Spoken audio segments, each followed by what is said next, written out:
Welcome everyone to our Sunday service.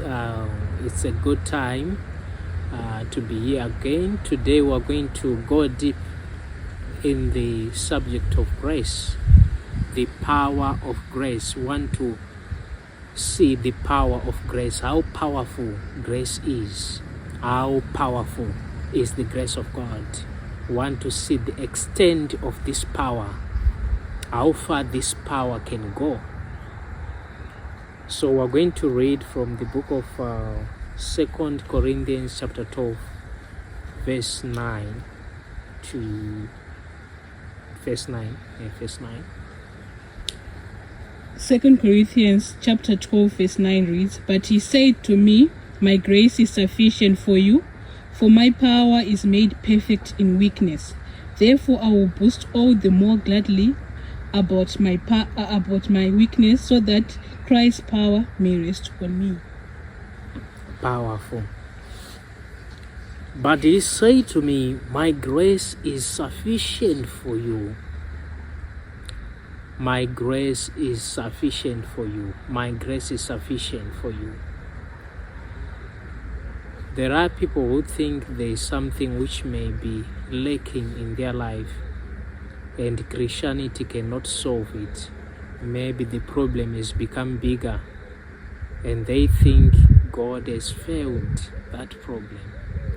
Paul had a challenge whereby a messenger of Satan was tormenting him, but God said to him, my grace is sufficient for you.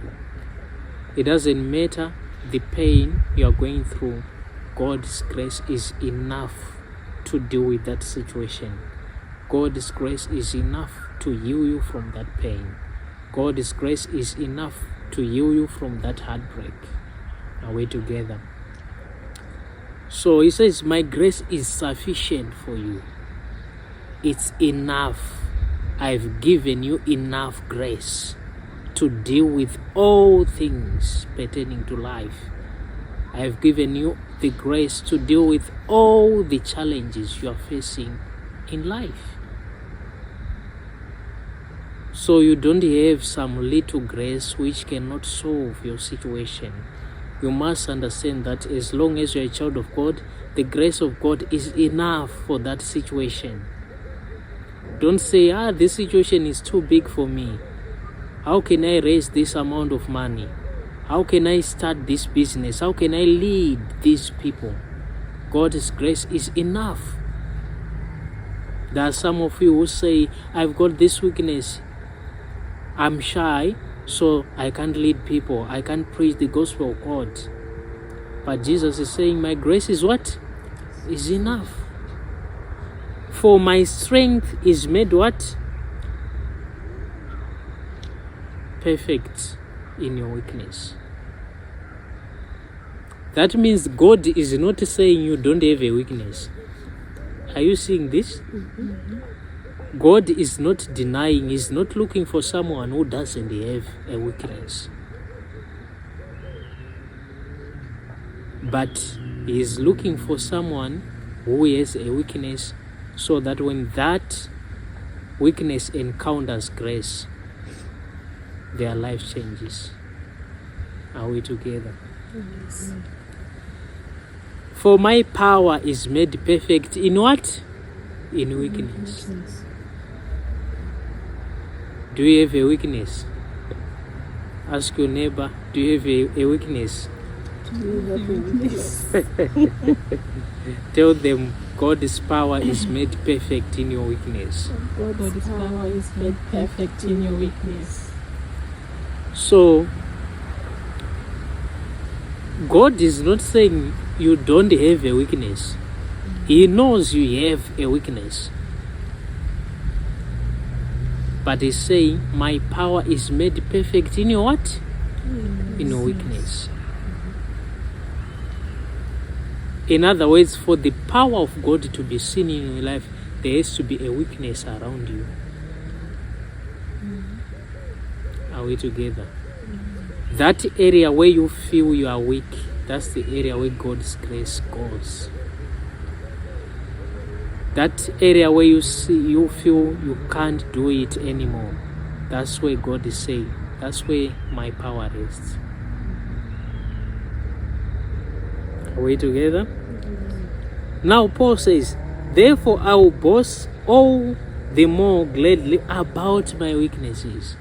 Paul is saying, I'm boasting about my weaknesses, which means even Paul had a weakness. Are we together? Paul had a what? A weakness. So he's saying, I'm rejoicing, I'm boasting in my what? In my weakness, so that Christ's power may rest on me.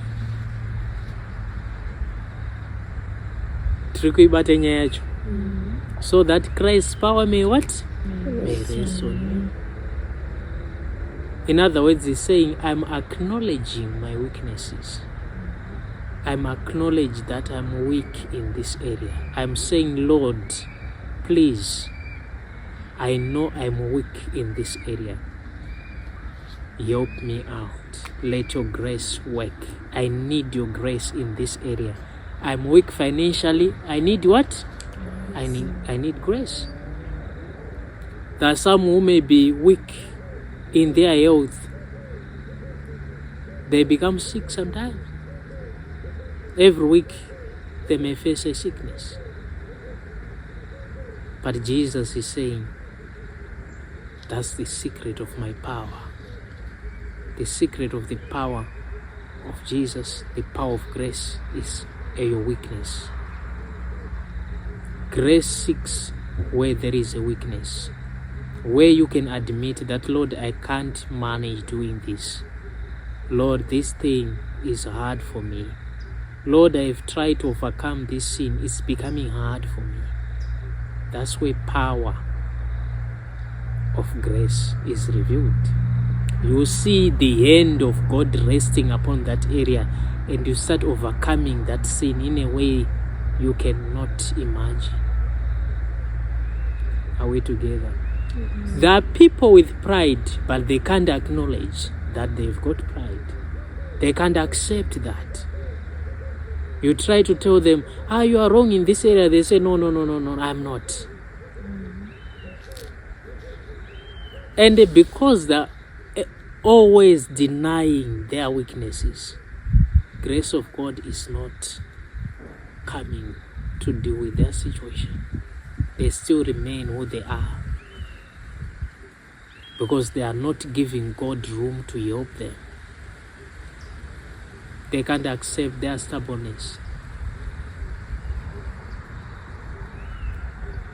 Some can even lie, and you tell them you are lying, they say, no, I'm not lying. Where they really see that they say, no. They can't confess that. And because of that, they remain in that situation. They remain in such a situation. You know you need a financial breakthrough. But are you open up for the grace of God?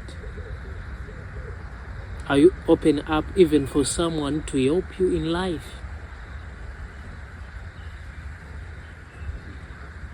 Can you accept help from someone?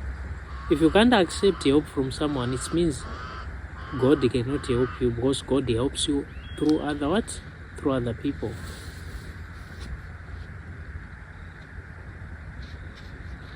So that people don't even want any help, whether financial help, whether counseling, relationship, in anything. They don't want any help. Because they don't want any help, they still struggle in that area. They are not boasting in their weakness, so that the power of God may be seen, so that the grace of God may be revealed in their lives.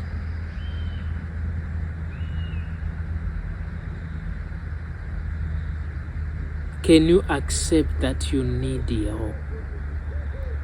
That's where you should start from. No matter how superior you are. Paul is saying, therefore I boast all the more gladly about my weakness. Even Paul, the man of God, is saying about my what?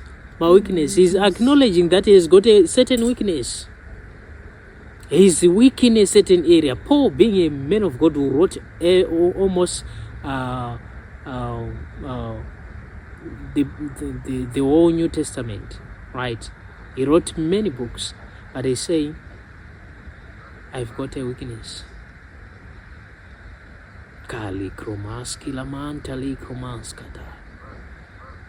It's a time when children of God need to realize and being conscious of the grace of God upon their lives. They need to realize the power of grace. That's what I've been speaking in tongues. You need to recognize. It's a prophetic word from God.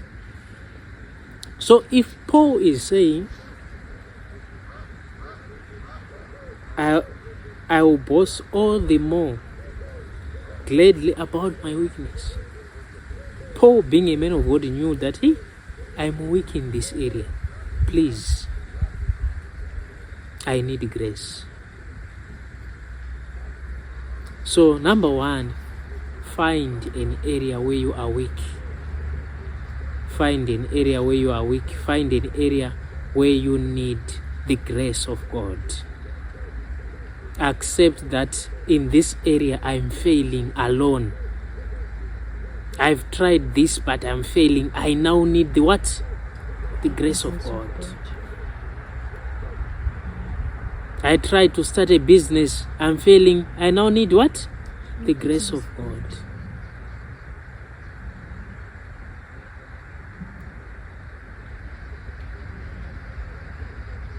That's how grace works. You need to accept, like Paul, who is saying, I'm going to boast in my area of weakness so that grace can work for me. So when that grace is now working for you, that area of weakness is no longer an area of weakness. It becomes your area of strength. Where people used to see you struggling, where people used to see you having a weakness, they will start to see strength because the grace of God is at work in your life.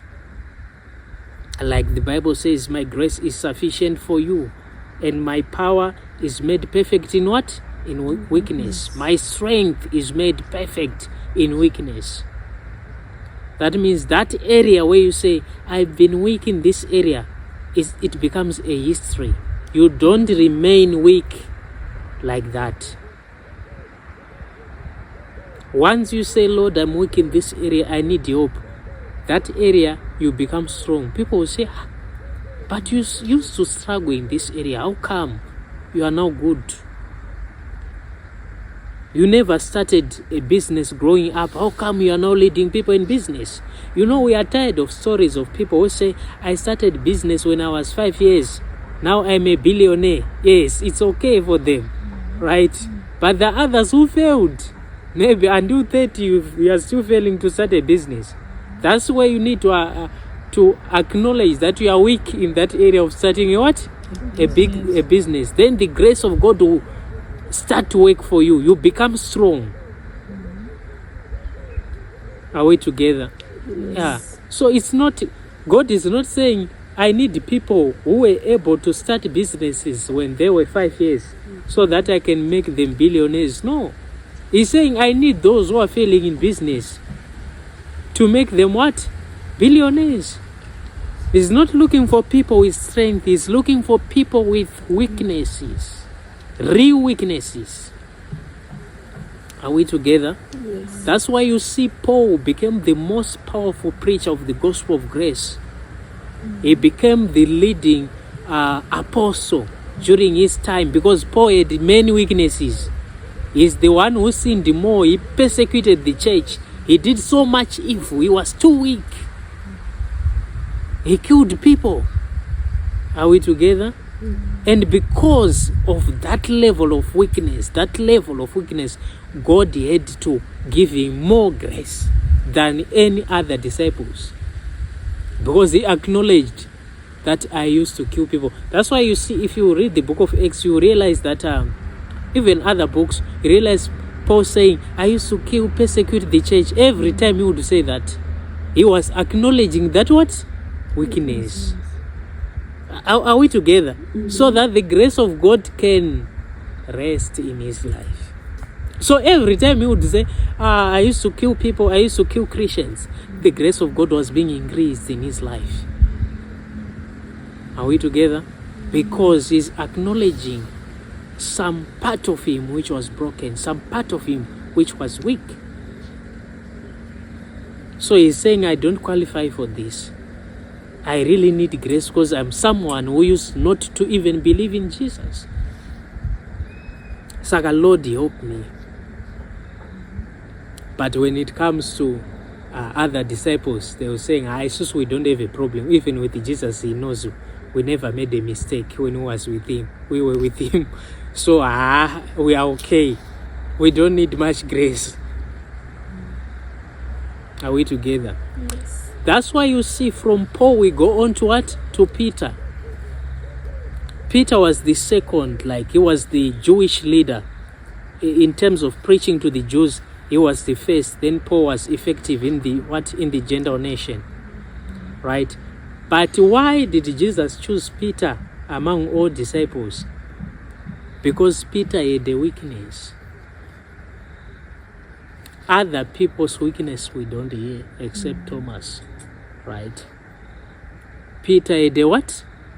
A weakness. He denied Jesus 3 times. He said, no, I don't know you. 3 times. So he realized, I need grace so that I won't deny this man again. I won't deny Jesus again. So because of that weakness, he gave himself to the Lord, and the grace of God worked effectively in Peter. The weaknesses of Peter were visible. Even Paul would comment on the weakness of Peter. But Peter is running away every time he's running away. People are seeing him, the Jews are seeing him with Gentiles, then he tried to be like he was not with them. When the Jews are gone, he's now with the Gentiles eating.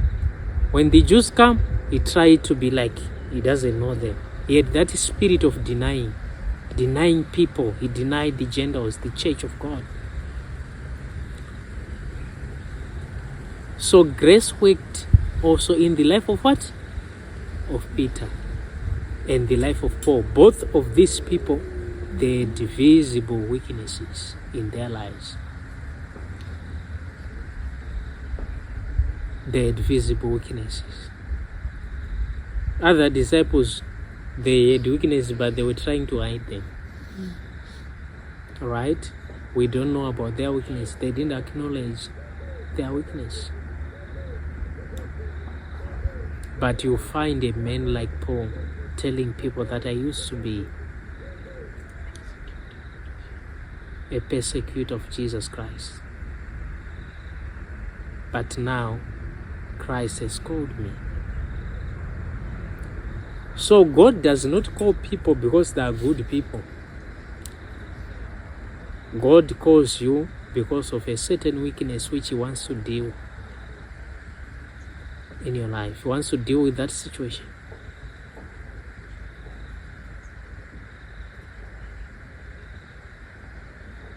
Are we together? Yeah. So don't worry about your weakness. As long as you acknowledge that I'm weak in this area, Lord, let your grace work. It will work. From the day Paul received grace, we never saw him killing people again, because grace worked effectively. Grace does not make you keep sinning or remain in a weakness. Grace makes you to receive the power of God in that area of weakness. You receive the power of God in that area of what? Of weakness.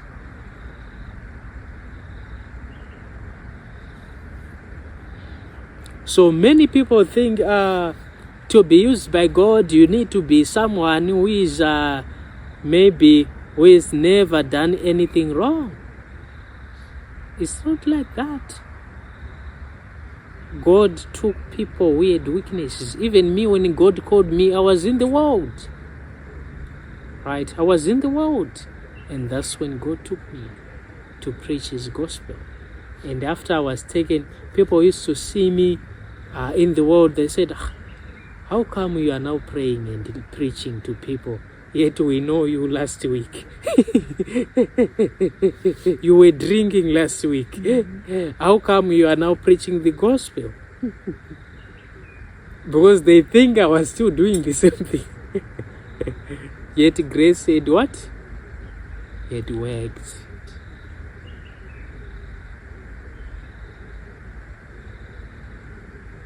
Are we together? Yeah.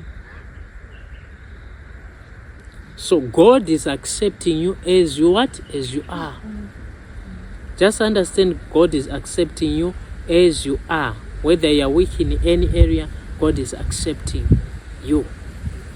And he wants to help you to grow. Just acknowledge that you have a certain weakness in a certain area. Then you become perfect in life. I once thought about perfection when I said you need to walk in perfection. Jesus is expecting to see a perfect church. How do you become perfect? You acknowledge your area of what? Weakness. Then the grace of God work in you. For the Bible says, my strength is made perfect in weakness. So instead of God seeing your weakness, He's now seeing his strength. Broken people, even in the Old Testament, like Abraham, right? Abraham's life was a shadow of grace. It was a shadow of grace. A shadow of grace. In other words, he acted out grace, though it was not yet real grace, but it was an action. Because at 90 years, the man was old. That's when God gave him a child. Very old. Sarah's womb was dead. She was very old. But God tried to prove that where you think you are weak, that's where I'm making you a father of many nations. In that area where people are looking down upon you, they are saying you can't give birth to a child, you can't conceive a child, you can't conceive an idea, you can't conceive a business. That's where I'm going to work and make you a father in the business area, a father in the of many nations like Abraham.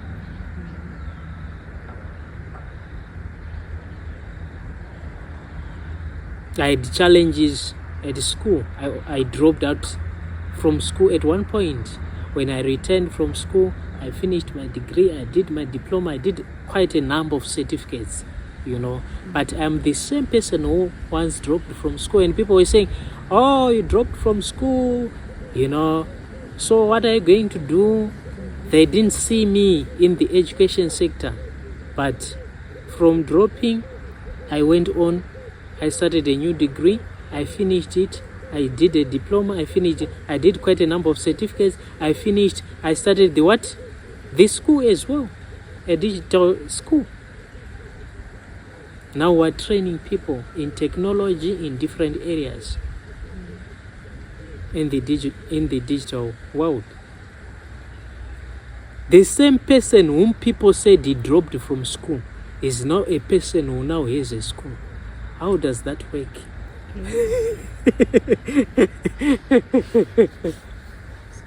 How does that work? It's grace, huh?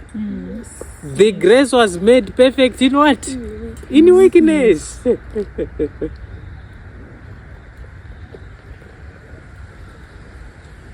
People used to see me as a person who is not educated.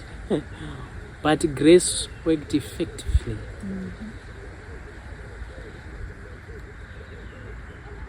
From just being educated to educating people.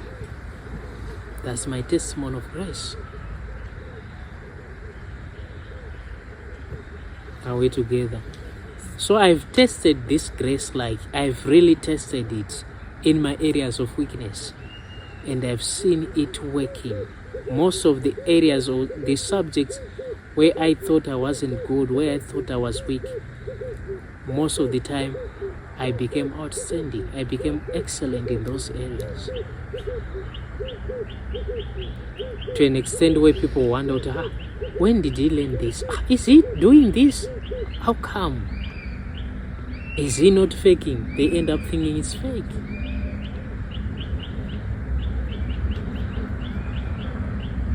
Grace of God worked. So which area can you tell me you are weak?